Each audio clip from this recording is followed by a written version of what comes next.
Hello बच्चों, आइए इस प्रश्न को पढ़ते हैं। एक 100 वोल्ट का प्रत्यावर्ती स्रोत किसी परिपथ में 10 एम्पीयर आरएमएस की धारा देती है। स्रोत द्वारा दी गई औसत शक्ति, पहला ऑप्शन है आवश्यक रूप से 100 वाट है, दूसरा ऑप्शन है 1000 वाट हो सकती है, तीसरा ऑप्शन है 1000 वाट से अधिक भी हो सकती है, चौथा ऑप्शन है 1000 वाट से कम भी हो सकती है। आइए इस प्रश्न की मुख्य अवधारणा की चर्चा करें।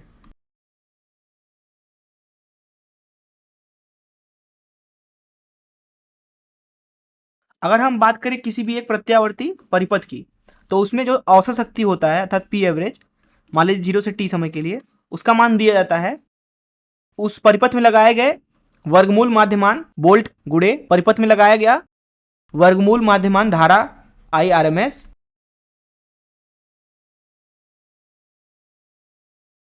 गुणे कॉस फाई। दरअसल जो ये कॉस फाई होता है इसे बोला जाता है शक्ति गुणांक। कॉस फाई कुछ और नहीं बल्कि शक्ति गुणांक है। इसका मान दरअसल लिखा जाता है आर भागे जेड के। जेड कुछ और नहीं बल्कि दिए गए परिपथ के अंदर प्रतिबाधा होती है। जेड का मान लिखा जाता है जेड बराबर अंडर रूट के अंदर R square plus XL minus XY का वर्ग। इसलिए यहाँ पे हम औसत शक्ति का सूत्र लिख सकते हैं पी एवरेज बराबर 0 से t समय के लिए अथवा बहुत ही लंबे समय के लिए V R M S I R M S cos phi. अब दरअसल आपको पता होगा गणित में हम लोग पढ़ते हैं जो कॉस फाई होता है वो दरअसल या तो -1 के बराबर होगा या उससे बड़ा होगा तथा 1 से छोटा या उसके बराबर होता है, अर्थात कॉस फाई का संख्यात्मक मान कभी भी 1 से बड़ा नहीं हो सकता है।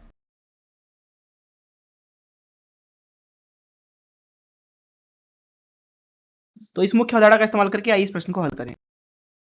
यहाँ इस प्रश्न में हमें विभव का मान दे रखा है, बताया नहीं गया है कि किस प्रकार का विभव है। देखिए जब भी प्रश्न में हमें विभव दिया गया होता है तो आप मान लीजिए कि वह आरएमएस विभव दिया होता है। तो यहाँ पे आरएमएस विभव का मान दिया हुआ है 100 वोल्ट के बराबर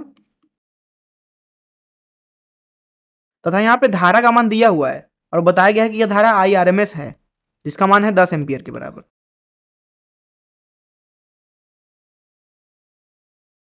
तो यहाँ पे अगर औसत शक्ति का मान लिखा जाए 0 से t समय के लिए तो वह बराबर होगा 1000, क्योंकि वी आर एम एस गुणे आई आर एम एस 100 गुणे 10 मतलब 1000 गुणे कॉस फाई।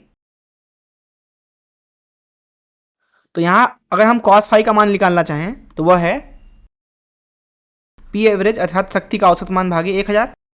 अब जैसा कि मैंने आपको मुख्य उदाहरण बताया कि कॉस फाई जो होता है वो दरअसल होता है -1 से बड़ा लेकिन 1 से छोटा। परंतु अगर आप ध्यान से देखें तो शक्ति गुणांक का मान होता है आर भागे जेड। जेड का मान होता है अंडर रूट के अंदर R square plus XL minus XY square, अर्थात जेड धनात्मक है आर भी धनात्मक है, इसलिए कॉस फाई कभी भी ऋणात्मक तो नहीं हो सकता है।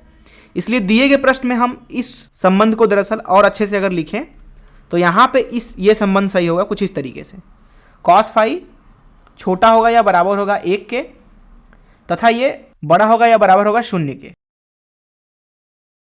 तो दिए गए प्रश्न के लिए हम ये संबंध लिख सकते हैं। ये यहाँ पे ऋणात्मक नहीं हो सकता इसलिए इसको हटा देते हैं। अब अगर इस कॉस फाई को उठा करके इस संबंध में डाल दिया जाए तो दरअसल हमें मिलेगा पी एवरेज भागे 1000 छोटा या बराबर है 1 के। यहाँ से हम बोल सकते हैं कि जो औसत शक्ति होगा वो 0 के बराबर या 0 से बड़ा होगा, लेकिन ये छोटा होना चाहिए 1000 के। तो आइए देखें कौन सा ऑप्शन सही है। जैसा कि यहाँ पे आप देख सकते हैं कि जो औसत शक्ति है बोला जा रहा है पहला ऑप्शन में आवश्यक रूप से 1000 वाट है, नहीं, वो दरअसल 0 से 1000 वाट के बीच में होगा। 1000 वाट हो सकती है, हाँ सही बात है।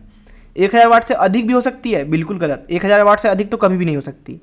1000 वाट से कम भी हो सकती है, सही बात है। 1000 वाट से कम भी हो सकती है और 1000 वाट भी हो सकती है। तो दिए गए प्रश्न में जो हमारा ऑप्शन बी और डी है वो सही हो जाएगा। मैं आशा करता हूँ कि आपको इस प्रश्न का हल जरूर समझ में आया होगा। धन्यवाद।